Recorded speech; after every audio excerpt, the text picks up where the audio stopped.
Hello, everyone, and welcome to Kilowatt, a podcast about electric vehicles, renewable energy, autonomous driving, and much, much more. My name is Bodie, and I am your host. And on this episode, we have news to talk about. But before we get to that, it's been a little bit since I've thanked our supporters on Patreon and our supporters on Acast.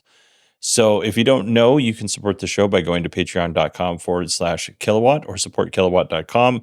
You can also look in the show notes and you'll find a link to our Acast Plus subscription service. So it kind of works the same way as Patreon. If you sign up at any level, you get an ad-free experience. It's just whatever level you feel most comfortable with supporting the show at. And let's start with our Acast Plus members. We are going to start with Ravi, Sean, GeoHole, Analytical Agnostic, and I think that's it. Let me make sure. Yes, that's everybody supporting us on the Acast Plus feed.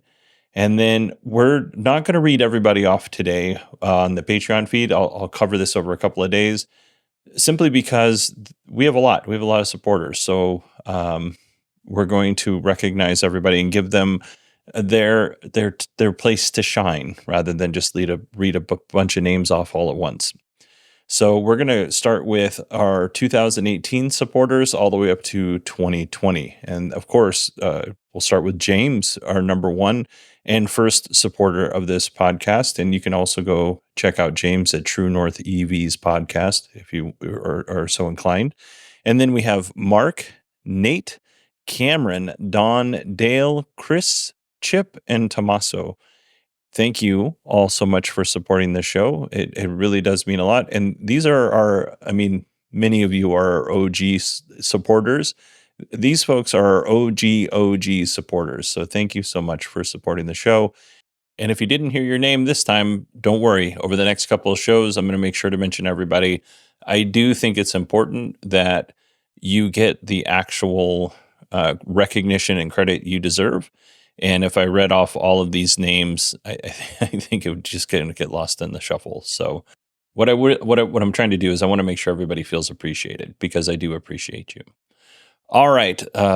We have some other things we need to cover before we get into our news. The first thing is I mentioned Allison's podcast last week, and I said it was to go to nozillicast.com or nosilicast.com to subscribe to her podcast. It's podfeet.com, because everything good begins with podfeet.com. So please go to podfeet.com and subscribe to what Allison's working on. And then I have a little recommendation for you. So Patrick over at carswithcords.net, he has a really cool article about solar panel degradation. It's short but informative, and he is tracking the degradation of his two solar panel systems on his house. The first one he had installed in 2017, and the second was in 2015. This is particularly interesting to me because my solar panels, my first system was installed in 2008. It might have been 2009. It was real close into there. And the second was installed in 2013 or 2014. So we're real close on our panels as to when they were installed. So this was good information. And if you're interested in that kind of thing, go to carswithcords.net, and I'll put a link in the show notes as well. All right, let's go ahead and start with our news. VinFast has opened pre-orders on the VF3 in Philippines and in Vietnam. So if you're not familiar with the VF3, this is their teeny tiny, small, super affordable SUV. Like I'm talking like $15,000 US affordable. And that's probably high. It's probably closer to $12,000. So if you live in those two countries, congratulations, because you're going to get a really cool, affordable car. Good news if you put a pre-order payment down on a Ram EV pickup truck. Ram is getting ready to start shipping its first electric truck, the Ram 1500 REV. This isn't the cool concept that was introduced at CES in 2023, because that truck not only was it stunning in person, it was full of the coolest technology that you would want, including wireless charging. This is a much more subdued version. It looks like a regular Ram pickup truck, but it's got, some pretty good specs in terms of, electric pickup specs. It's capable of towing 14,000 pounds. It has a payload of 2,700 pounds, 800-volt architecture, which for the consumer, all they need to know is it's going to charge really fast. We're talking 110 miles of range in 10 minutes, which is impressive. But I'd like to know, how long does it take you to get to 250 miles and 300 miles? I bet you it's not an apple to apples comparison, but the Ram 1500 Rev is coming with pretty sizable battery pack options. So it's still probably going to be pretty fast. You're looking at 168 kilowatt hours for the smallest battery pack and 229 kilowatt hours for the largest. That'll get you between 350 and 500 miles of range. It's expected to start in the upper $60,000 range, and they are coming to a dealership near you early 2025. I'm curious if anyone in the community is thinking about purchasing one of these trucks, or if they put a pre-order down. If you did, or you want to purchase one of these vehicles, send me an email. Tell me why. It's Bodie, Bodie, at 918digital.com.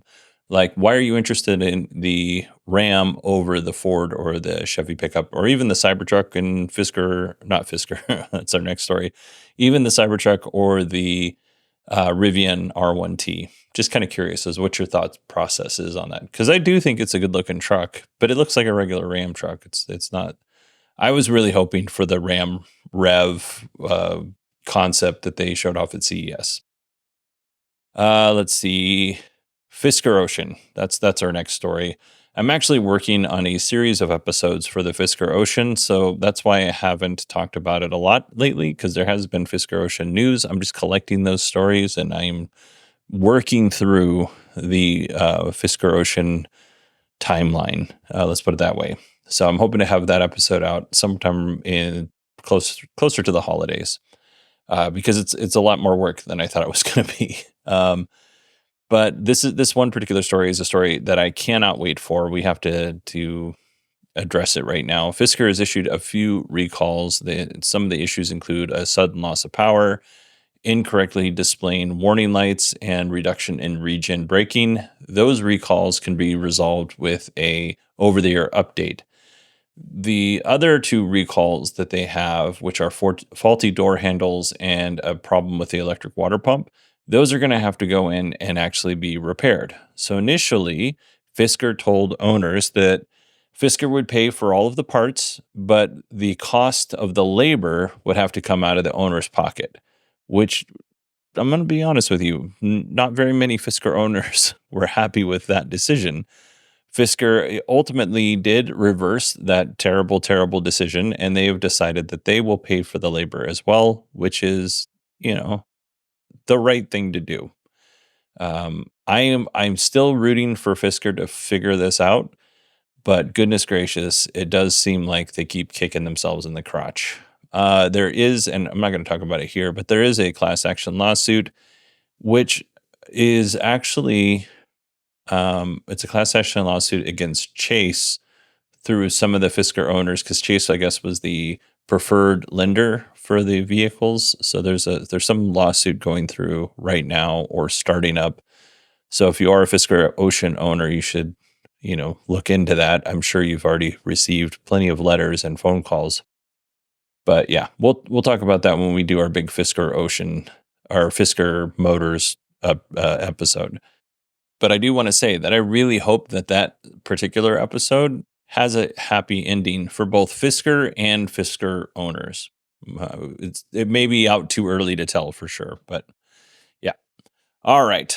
Since we talked about one recall, let's talk about another recall. Volkswagen has halted the sale of the ID.4. There's an issue with faulty door handles.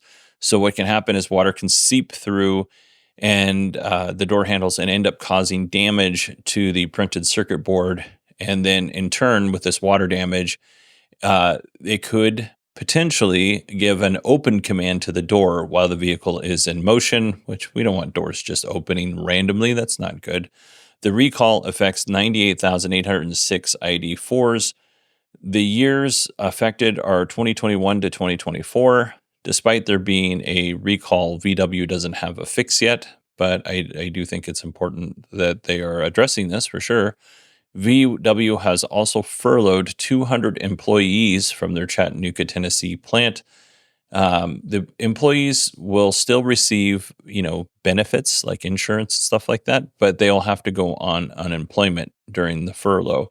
VW has committed to make up the difference so that the employees will receive their unemployment, and then VW will kick in a certain amount to get them to 80% of whatever their salary is. And again, they'll get to keep their benefits, which I do think is a um, nearly best case scenario when you're looking at furloughing 200 employees. And then, since we're kind of on the subject of Volkswagen, NIO, the Chinese automaker, wants to take over a manufacturing plant owned by Audi and located in Belgium in order to avoid paying up to 38% in EU import duties or tariffs, which is 38% is pretty high. The European Union recently implemented these import duties on Chinese auto manufacturers because of the amount of subsidies the Chinese automakers receive from the Chinese government. So they want to, create a level playing field, according to the folks making these decisions. And NIO is not the only company that's doing this. When we talked to Bart last time, by the way, we're going to talk to Bart soon. When we talked to Bart last time, he had mentioned that he thought BYD had a plant in Turkey, which sounds like that's still happening to avoid these tariffs. I would imagine that all these manufacturers are going to start spinning up plants in European Union countries so that they can avoid, I don't know if they still have to pay some tariff on this, but avoid paying as much of the import duties, we'll say, as possible. And then one more NIO story before we move on to Tesla. NIO is delivering the recently revamped EL8 SUV in Europe, and it's not coming to all European countries yet, but if you live in Denmark, Germany, Norway, Sweden, or the Netherlands, which I know we have a lot of listeners that live in that region of Europe, congratulations. You're going to get a really cool car soon, or you'll have the ability to buy a really cool car soon. And this new EL8 is built on the NT 2.0 platform. So you're getting the latest technology in this refresh for the EL8. Okie doke. That is it for our EV news. Let's go ahead and jump into our Tesla news. The Tesla Powerwall 3 is now available in Western Australia, and it costs between 13,990 and 15,990 Australian dollars. This kind of all depends on who's installing it and your utility company and all that stuff. There's a bunch of things in the articles that qualified prices. So I'm not going to go into that. So if you want a Powerwall and you live in Western Australia, be sure to check out um, whoever's your installer in your area and get all the incentives that you possibly can. These power walls are coming with a 10-year warranty, which I think is great. Cybertruck deliveries have started in Mexico and will start in Canada next month. And listen, I think this is great that they are expanding to Canada and Mexico. Uh, I, I have a little concern about demand here in the United States, because we had, let's see, I think it was November. I'm going to look it up. November 30th, 2023 was the big delivery event that Tesla held, and a handful of people got their Cybertrucks. And then a few more owners received theirs in the first 3 months of 2024, but it didn't feel like production was really ramping up until almost summer, like April, May of 2024. So I want to be really careful with how I say this, because I'm not saying that nobody wants to buy the Cybertruck, but I would be curious as to how much demand Tesla has for the Cybertruck in the United States right now. Because I'm pretty sure that the people, at least early on, putting down the reservations for the Cybertruck were in the US. And, Tesla had however many hundreds of thousands of reservations. I don't think they've delivered hundreds of thousands of Cybertrucks at this point. So what I'm saying is, I'm not trying to throw shade on Tesla. I'm not trying to throw shade on the Cybertruck. I'm trying to figure out where actual demand sits for this vehicle, because Tesla did offer a lower cost Cybertruck for a short amount of time. I don't even know if they built any of them, but they offered it.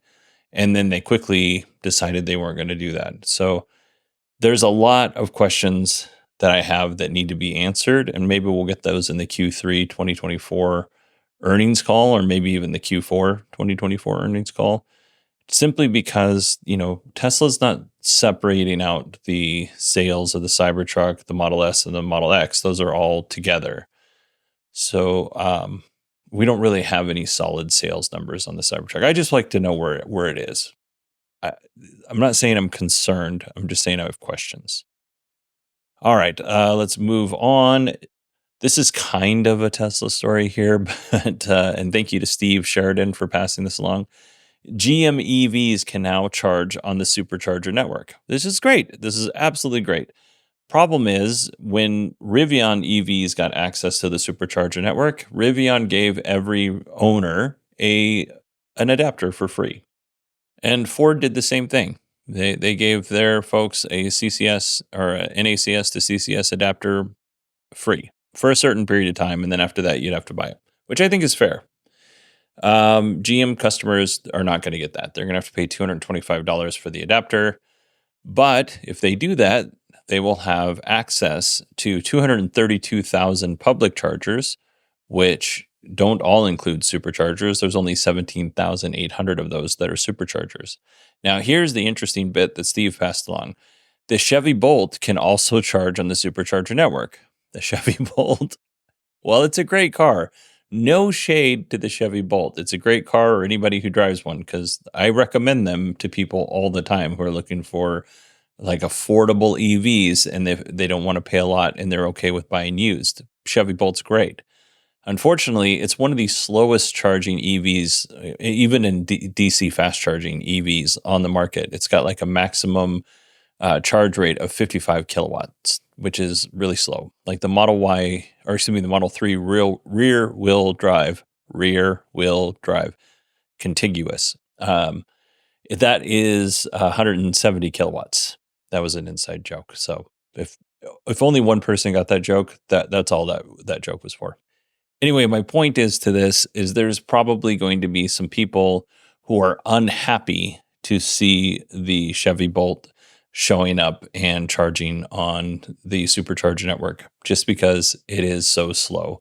And depending on how the superchargers are configured, might be double parked and charging slow, which is even going to cause more frustration. I will say, though, that one supercharger that I was talking about that's at the Home Depot close to my house, that one has the superchargers set up in a way that I haven't seen. I don't think I've actually seen any third-party EVs charging there. I think I've only seen Teslas, but I would like to see some because it's got one that you can pull through. So if you had a trailer, you could actually charge without having to unhook your trailer. And then the way they're configured, it looks like it would be more convenient to charge a Rivian or a Ford because they have that charge port up front. So because I own a nearly 40-year-old house, I go to Home Depot a lot. So I'll make sure to keep my eyes open over there. And I'll make sure to report back. I might even jump outside my comfort zone and actually try to talk to somebody at the supercharger. That's unlikely to happen because I am introverted, but I'll do it for you. All right, let's move on here. Tesla is producing nearly 500,000 4680 battery cells a day. So just for a point of reference, because this is a good number, but for a point of reference, they produced 50 million 4680 battery cells from September of 2022 to June of 2024. 50 million in 4 years, right? Just under 4 years. From June of 2024 to September, they produced a total of 100 million cells. So they produced another 50 million cells in 3 months, which basically they doubled production in 101 days. That's pretty good. Pretty good. So congratulations to the Tesla team on that. And then as we get closer to the end of the quarter, we're coming up on yet another push to sell cars and have people take delivery of them. Tesla's offering yet again the FSD transfer if you buy a new Tesla. On top of that, they are giving you a $1,000 discount off your car. So Elon said at the shareholders meeting, "Oh, we'll do it one more time." I said, "That's nonsense. They're going to do it every time it suits them and is convenient to them." And so far, I have been proven to be right on that. So the deal is, though, if you want to take advantage of the FSD transfer, you're going to have to take delivery of your vehicle before the end of September. And you want that $1,000 discount. You still you still got to take delivery of the vehicle before the end of September. All right, everybody, that is it for me today. I hope you all had or have a wonderful weekend, and I will talk to you on Tuesday. Oh, yeah. If you want to email me, you can. It's Bodie, BODIE at 918digital.com. You can also find me on X at 918digital. And now that I said that, it's time to say goodbye.